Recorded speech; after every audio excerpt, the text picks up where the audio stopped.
Arkadaşlar bu yeni videomuza hoş geldiniz. Gördüğünüz gibi uçak videosu tekiyoruz. İki çeşit uçağımız olacak.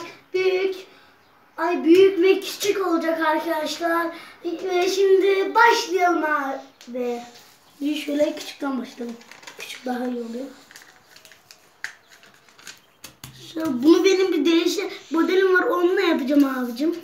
Katlıyorum.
İşte burada da aynı tekniği kullanacağız.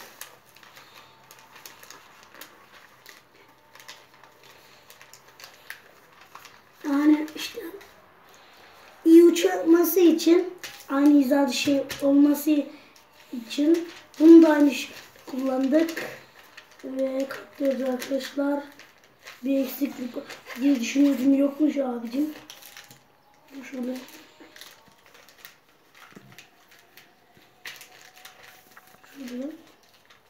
Şurayı yani orayı tutsun diye bunu şöyle büküyorum.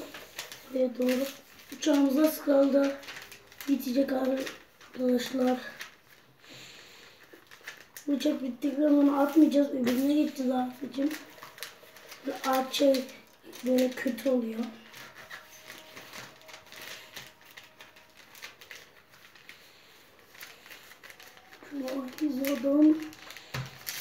Şu an birinci uçağımız hazır. Evet. Şu an şimdi bunu bir köşeye koyalım. İkinci uçağımız geçelim. Çiftliymiş yalnız. Bu yetişmiyor.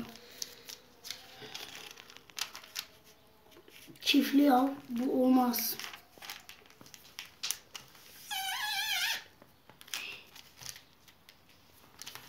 Şu an tek tarafı yapalım. Öyle yapmayacaksın. Vazgeçtim.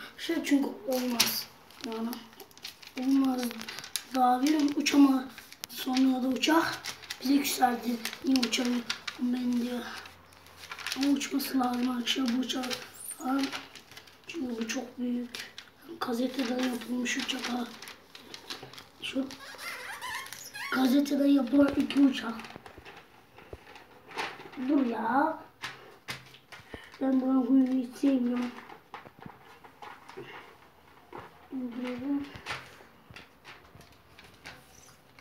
Acaba bunu üstüne biri binse hani götürürüm, onu merak ediyorum.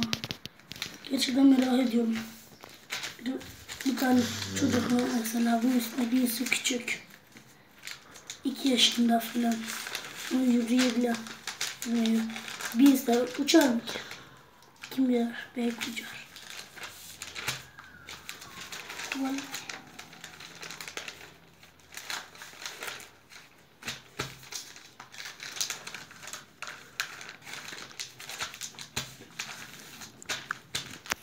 Bunu o uçak gibi yapmayacağım arkadaşlar. Bu değişik model olacak yani. Bunun burası böyle kaldı ya. Bunu işte biraz bu böyle duracak. Yani şöyle bükeceğiz abicim. Aynı, ikisi de aynı olsa ondan kopya olmuş oluyor. O yüzden ben böyle yapıyorum. Bazen böyle yapıyorum da bazen bir şey yaparken. Ama Bazıları yapmıyor. Bazı yapanlar. Ama ben bazıları yapıyor aynı kopyasını. Evet arkadaşlar, bu videonun sonuna geldik. Bay bay arkadaşlar. Evet arkadaşlar, gördüğünüz gibi balkona çıktı ve uçaklarımız uçuracağız arkadaşlar. Şimdi bunun kanatlarını zaten küçüğü uçuracağız. Yatıyoruz balkondan. Bu hiç uçmadı. Görünüyor.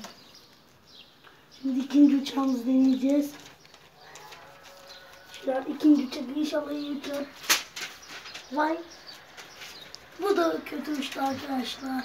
Denemiyoruz, bunu da atıyoruz. Evet arkadaşlar, şimdi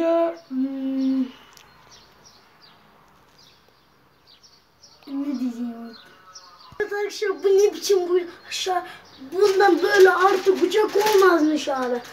Denedim, olmadı arkadaşlar. Neden? Bak, siz sakın yapmayın arkadaşlar. Çok sinir sert şeyden olurmuş. Arkadaşlar çok yumuşak da böyle şey, böyle büyüktü ya işte.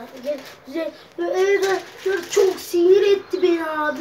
Neden olmadı bilmiyorum. İkisi de burada düştü, bu attı. En büyük hiç düştü. Neden böyle oluyor be? Sinir oldu. Arkadaşlar, like atmayı unutmayın ve abone olmayı unutmayın. Like atmayı unutmayın arkadaşlar. Like.